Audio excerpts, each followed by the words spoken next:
전 세계 어느 나라도 따라하지 못한 일이 있습니다. 14억 인구가 매일 인터넷을 쓰는데 정부가 그 모든 걸 실시간으로 감시하고 통제하죠. 구글도 페이스북도 유튜브도 없는 나라. 하지만 그 나라의 IT 기업들은 세계 최고 수준입니다. 어떻게 이게 가능할까요? 중국이 만들어낸 완전히 새로운 형태의 인터넷. 그 충격적인 진실을 파헤쳐 보겠습니다. 이야기는 2000년으로 거슬러 올라갑니다. 당시 미국 대통령 빌 클린턴은 자신만만하게 예측했죠. 중국의 인터넷이 퍼지면 민주화가 올 거라고요. 인터넷이라는 건 정보의 자유를 의미하고 정보의 자유는 곧 정치적 자유로 이어진다는 논리였습니다. 실제로 그는 이렇게 말했어요. 중국이 인터넷을 막으려고 한다고요? 행운을 빕니다. 그건 젤리를 벽에 못 박으려는 것과 같죠? 청중들은 웃었습니다. 모두가 그 말에 동의했거든요. 당시 전 세계 지식인들과 정치인들이 공유하던 확신이었어요. 기술의 발전은 곧 민주주의의 승리라는 믿음 말이죠. 하지만 빌 클린턴은 완전히 틀렸습니다. 지금 중국에는 10억 명 이상이 인터넷을 사용하고 있고 중국의 테크 기업들은 세계에서 가장 가치 있는 회사들 중 하나가 됐어요. 알리바바, 텐센트, 바이트댄스 같은 이름들은 이제 글로벌 시장에서 엄청난 영향력을 행사합니다. 그런데 중국 공산당은 이 모든 걸 완벽하게 통제하면서 오히려 더 강력해졌습니다. 예상과 정반대의 결과가 나온 거예요. 도대체 어떻게 된 걸까요? 어떻게 세계에서 가장 많은 인터넷 사용자를 가진 나라가 동시에 가장 폐쇄적인 인터넷 시스템을 운영할 수 있는 걸까요? 그 시작은 1989년 6월로 돌아가야 합니다. 천안문 광장에서 수천 명의 학생들이 민주주의를 외치며 시위를 벌였죠. 표현의 자유, 더 많은 권리, 그리고 결국엔 민주주의를 요구했습니다. 베이징 중심부에서 몇 주 동안 계속된 시위였어요. 중국 공산당은 심각한 위기에 빠졌습니다. 학생들뿐만 아니라 노동자들, 일반 시민들까지 합류하기 시작했거든요. 공산당의 선택은 타협이 아니었습니다. 강경 진압이었죠. 탱크가 거리로 나왔고 군인들이 발포했습니다. 최소 수백 명에서 최대 수천 명이 목숨을 잃었다고 추정되는데 정확한 숫자는 지금도 비밀입니다. 중국 정부는 공식적으로 몇백 명이라고 주장하지만 해외 추정치는 훨씬 더 높죠. 공산당은 살아남았지만 엄청난 공포를 느꼈어요. 다시는 이런 대규모 시위가 일어나서는 안 된다고 생각했죠. 그들은 교훈을 얻었습니다. 사람들이 조직화되는 것, 그것이 가장 위험하다는 거였어요. 개인의 불만은 괜찮아요. 하지만 그게 집단적 행동으로 변하는 순간 정권에 대한 실질적 위협이 되는 겁니다. 그래서 1990년대 후반 인터넷이 중국에 퍼지기 시작했을 때 공산당은 이걸 심각한 위협으로 봤습니다. 인터넷은 바로 그 조직화를 가능하게 하는 도구였으니까요. 당시 전 세계적인 인식은 명확했어요. 기술 발전은 권위주의 체제에 불리하고 민주주의 운동에 유리하다는 거였죠. 동유럽에서 공산주의가 무너진 게 1989년이었고 소련이 해체된 게 1991년이었습니다. 자유로운 정보의 흐름이 독재 정권을 무너뜨릴 수 있다는 게 증명된 것처럼 보였어요. 하지만 중국 공산당은 달리 생각했습니다. 저널리스트 제임스 그리피스는 이렇게 설명해요. 그들은 이렇게 생각했죠. 우리가 텔레비전도 통제했고, 라디오도 통제했고, 신문도 통제했는데 인터넷이라고 못 통제할 이유가 뭐가 있어? 그냥 하나 더 추가된 매체일 뿐이야. 이건 단순한 낙관이 아니었습니다. 수십 년간 언론을 통제해온 경험에서 나온 자신감이었죠. 그래서 1999년 중국은 만리 방화벽을 만들었습니다. 이게 뭐냐면 모든 해외 인터넷 트래픽을 세 개의 병목 지점으로 통과시키는 거예요. 중국과 외부 세계를 연결하는 인터넷 케이블이 모두 이 세 곳을 거쳐야 하는 겁니다. 거기서 소프트웨어가 웹사이트들을 검열하는 거죠. 외국 언론 사이트는 차단되고 특정 단어들도 걸러집니다. 부패에 관한 이야기, 당 지도자들의 이름, 그리고 당연히 천안문이라는 단어도요. 이 단어들 중 하나라도 감지되면 해당 웹사이트는 즉시 차단됩니다. 뉴욕타임스, BBC, 위키피디아의 특정 페이지들, 이 모든 게 중국에서는 접속이 안 돼요. 중국은 사실상 글로벌 인터넷에서 스스로를 분리시켜버린 겁니다. 인터넷의 핵심 아이디어가 뭐였죠? 전 세계가 연결된 하나의 네트워크였잖아요. 중국은 그걸 쪼개버린 거예요. 물리적으로 분리된 건 아니지만 논리적으로는 완전히 다른 인터넷을 만든 겁니다. 외부에서 들어오는 걸 차단했으니 이제 내부의 위협에 집중할 수 있게 됐습니다. 중국 시민들이 점점 더 많이 온라인에 접속하면서 더 많은 사람들이 정보에 접근할 수 있게 됐고, 그만큼 비판적인 목소리도 더 널리 퍼질 수 있게 됐죠. 공산당이 전국적으로 인터넷 인프라를 깔면서 서버와 라우터에도 필터를 설치했습니다. 이 필터들은 정부가 싫어하는 콘텐츠를 감지해서 게시된 직후에 삭제할 수 있어요. 웨이보에 올라온 게시물이 몇 분 만에 사라지는 경우가 흔합니다. 자동화 시스템이 특정 키워드를 감지하면 즉시 삭제하는 거죠. 속도가 중요해요. 확산되기 전에 막아야 하니까요. 하지만 완벽하지는 않습니다. 시스템이 놓치는 것들도 있거든요. 물론 중국 시민들도 이걸 우회할 방법을 찾았습니다. VPN을 쓰면 마치 중국 밖에 있는 것처럼 보이게 할 수 있거든요. 해외 서버를 경유해서 접속하는 거죠. 그러면 만리 방화벽을 우회할 수 있습니다. 실제로 중국에서 VPN 사용은 꽤 흔해요. 특히 교육 수준이 높은 사람들이나 비즈니스맨들 사이에서요. 하지만 정부는 계속 VPN 서비스를 차단하려고 하고, 사용자들은 계속 새로운 방법을 찾는 고양이와 쥐게임이 벌어지죠. 또 중국어의 특성을 이용하기도 했습니다. 중국어는 발음은 같은데 글자가 다른 동음이어가 엄청 많아요. 예를 들어 시진핑이라는 이름을 쓸 때 원래 쓰는 한자 대신 다른 한자를 쓰는 겁니다. 소리는 똑같으니까 중국어 사용자들은 다 알아들어요. 또는 영어 알파벳으로 쓰기도 하고요. 더 창의적인 방법도 있습니다. 시진핑을 곰돌이푸라고 부르는 거예요. 외모가 비슷하다는 이유로 시작된 별명인데 이것도 결국 검열 대상이 됐죠. 심지어 6월 4일을 직접 말하지 않고 5월 35일이라고 표현하기도 합니다. 5월 31일 다음 날이니까 결국 6월 4일이죠. 이런 식으로 계속 새로운 언어들이 만들어집니다. 이런 암호화된 언어를 잡아내기 위해 공산당은 수천 명의 사람들을 고용했습니다.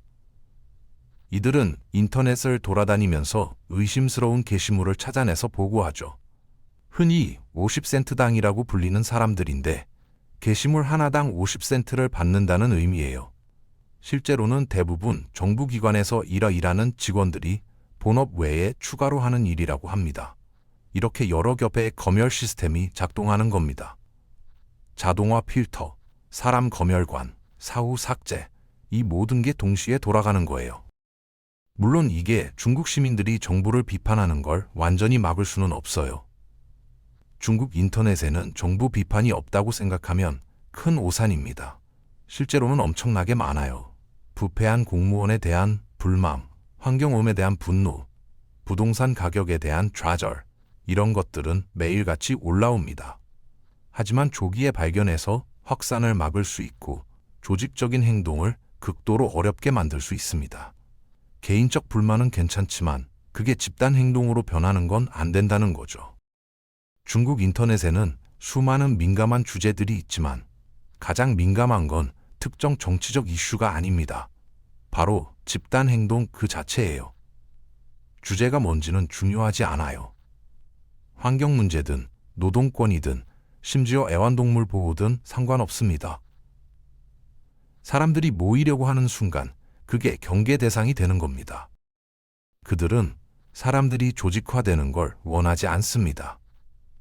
만약 그런 조짐이 보이면 공산당은 문제의 근원을 찾아내서 경찰을 보낼 수 있어요. 실제로 수천 명의 중국인들이 온라인에 비판적인 댓글을 올렸다는 이유로 체포됐습니다. 이런 디지털 경찰 시스템은 많은 반체제 인사들을 침묵시켰죠. 공산당이 만든 인터넷은 비판이 운동으로 번지는 걸 막을 수 있는 구조입니다. 만리 방화벽의 목적은 사람들이 정보를 얻는 걸 막거나 정부에 반대하는 의견을 갖는 걸 막는 게 아니에요. 그들이 그것에 대해 아무것도 할 수 없게 만드는 게 목적이죠. 의견만 갖고 있으면 상관없다는 겁니다. 행동으로 옮기지 못하게만 하면 되니까요. 집에서 혼자 정부 욕하는 건 괜찮아요. 친구 몇 명한테 불평하는 것도 괜찮습니다. 하지만 거리로 나오려는 순간 게임이 완전히 달라지는 거죠. 강력한 테크 기업들이 인터넷을 확장하기 시작했을 때 공산당은 그들을 통제할 방법도 찾아냈습니다. 2006년 구글이 중국어 검색 엔진을 출시했을 때 공산당은 한 가지 조건으로 만리 방화벽 안에서의 운영을 허락했어요. 규칙을 따르라는 거였죠. 예를 들어 천안문 광장을 검색하면 1989년 시위를 진압하던 탱크 사진이 나오면 안 됩니다. 평화로운 베이징의 광장 사진만 나와야 해요. 티베트를 검색하면 달라이 라마의 독립운동에 관한 기사가 나오면 안 되고 웅장한 산맥 사진만 나와야 하죠. 구글은 고민했습니다. 이건 회사의 핵심 가치와 충돌하는 것이었거든요. 구글은 결국 동의했지만 내부적으로 논란이 많았어요. 검열된 인터넷이라도 제공하는 게 아무것도 없는 것보다 낫다는 논리였습니다. 하지만 공산당은 바이두라는 검색 엔진을 선호했습니다. 바이두는 중국 기업이었고 따라서 당의 검열 규칙을 따를 동기가 훨씬 더 강했거든요. 외국 기업은 결국 본국 정부의 압력을 받을 수 있지만 중국 기업은 오직 중국 정부만 신경 쓰면 되니까요. 공산당은 구글의 성장을 제한하기 시작했고 각종 규제로 발목을 잡았습니다. 2010년 결국 구글은 중국을 떠났어요. 중국 정부의 검열 요구와 자체 해킹 공격에 지친 거죠. 그런데 그때는 이미 바이두가 중국 시장의 대부분을 장악하고 있었습니다. 기능은 거의 똑같았죠. 검색 결과의 품질이 구글보다 떨어진다는 평가도 있었지만 중국 시장에서는 바이두가 압도적이었어요. 이 사례는 공산당에게 중요한 교훈을 줬습니다. 방화벽 안에서 자기들 규칙을 따르는 테크 산업을 키울 수 있다는 걸 증명한 거예요. 외국 기업을 배제하고 국내 기업을 키우면 통제가 훨씬 쉬워집니다. 소셜미디어가 등장했을 때는 아예 처음부터 차단했습니다. 그들은 페이스북을 절대 신뢰하지 않았어요. 2010년 아랍의 봄을 봤기 때문입니다. 튀니지, 이집트, 리비아에서 페이스북과 트위터를 통해 사람들이 조직화되고 정권이 무너지는 걸 목격했죠. 공산당은 생각했습니다. 이건 우리에게 절대 일어나서는 안 되는 일이야. 잠재적 위험이 너무 크다고 판단했어요. 차단하면 국내 대안이 생긴다는 걸 알았기 때문입니다. 구글 바이두 사례가 증명했잖아요. 처음에는 서양 플랫폼의 복제품처럼 보였어요. 럴러는 페이스북 같았고 웨이보는 트위터 같았고 요우쿠는 유튜브 같았습니다. 하지만 10억 명이 넘는 시장에서 외국 경쟁자가 없으니 이들은 엄청나게 빠르게 성장할 수 있었죠. 중국 시장만으로도 충분히 거대 기업이 될 수 있었습니다. 점점 더 많은 콘텐츠가 만들어지자 공산당은 이 기업들 스스로 검열하도록 만들었습니다. 정부가 직접 검열하는 게 아니라 기업들이 알아서 하게 만든 거예요. 지난 15년간 가장 큰 혁신 중 하나는 중국에서 검열의 민영화였습니다. 정부는 엄청난 돈을 절약할 수 있게 됐어요. 테크 기업들이 검열 인력 비용을 부담하니까요. 동시에 통제와 감시 분야의 혁신도 촉진됐죠. 기업들은 더 효율적인 검열 시스템을 개발할 동기가 생긴 겁니다. 왜냐하면 검열에 실패하면 회사가 처벌받거든요. 벌금을 내거나 최악의 경우 사업 허가가 취소될 수 있어요. 그러니 기업들은 최첨단 AI 기술을 검열에 투자하게 됩니다. 텐센트를 예로 들어볼까요? 중국에서 10억 명이 매일 위챗 앱을 사용합니다. 메시지, 결제, 쇼핑, 택시 호출, 병원 예약까지 모든 걸 위챗으로 하죠. 중국에서 위챗 없이 사는 건 거의 불가능해요. 콘텐츠 양이 어마어마해서 텐센트는 수천 명의 자동화 시스템과 사람, 심지어 AI 검열관까지 고용해서 합법성을 보장합니다. 모든 메시지가 스캔되고 모든 이미지가 분석됩니다. 천안문 사진을 보내면 즉시 차단됩니다. 시진핑을 비판하는 메시지를 쓰면 삭제되고 경우에 따라 계정이 정지될 수 있어요. 공산당이 테크 기업들에게 자체 검열을 강제함으로써 조직화 시도를 초기에 차단할 수 있게 됐고, 동시에 기업들의 혁신은 가능하게 만들었습니다.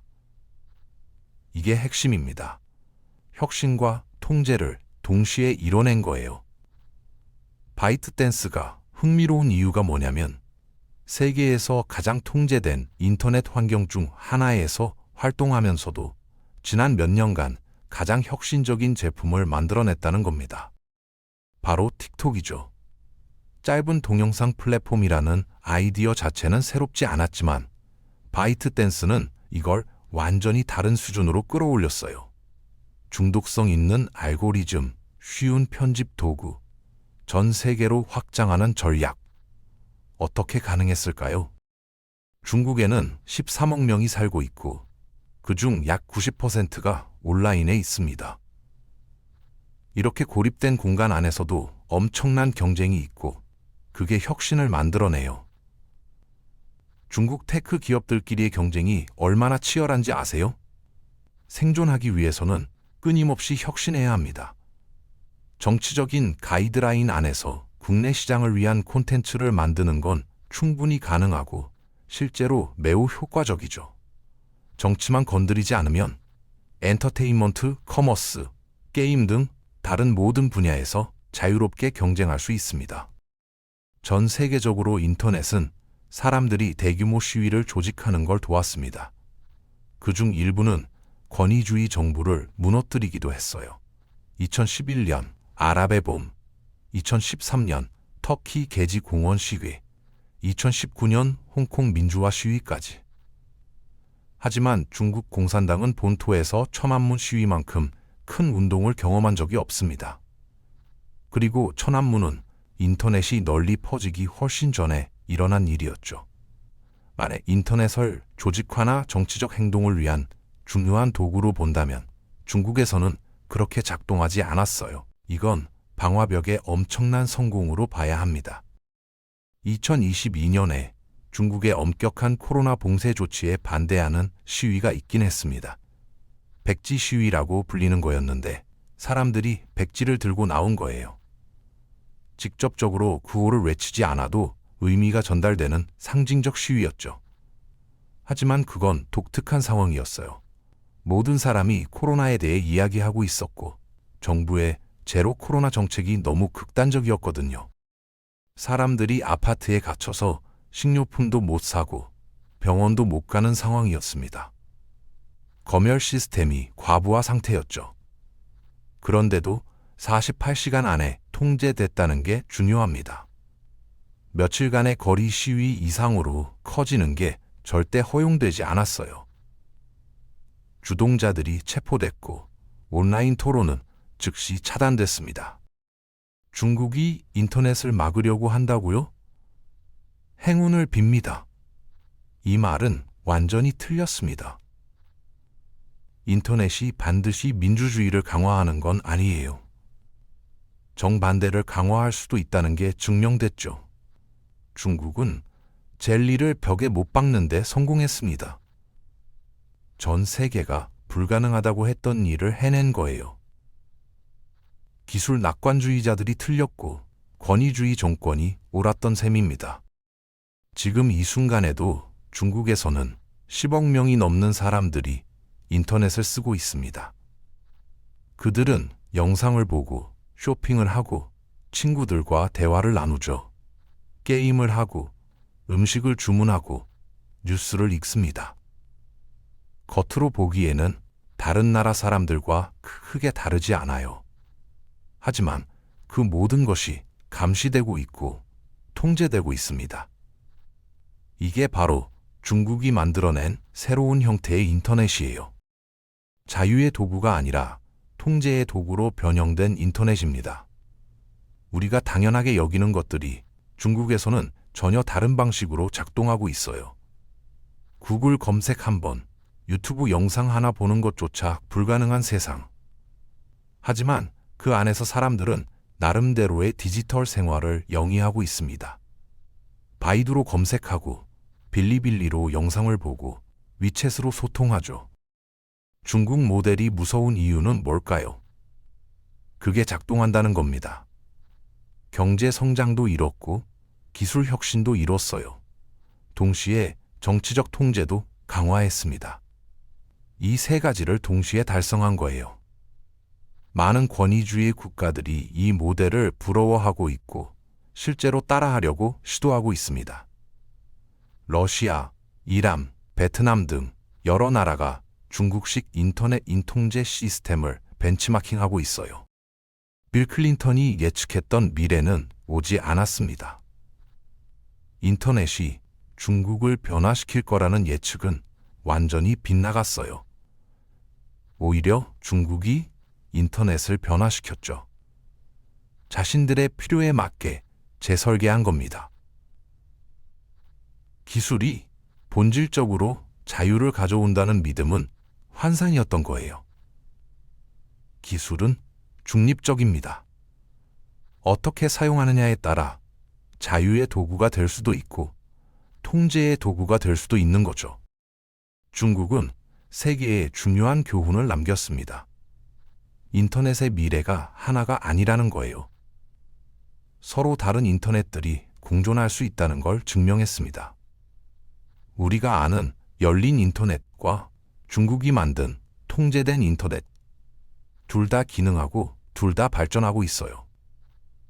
어쩌면 이게 21세기의 새로운 현실인지도 모릅니다. 하나의 글로벌 인터넷이 아니라 여러 개의 분리된 인터넷들이 존재하는 세상 말이죠.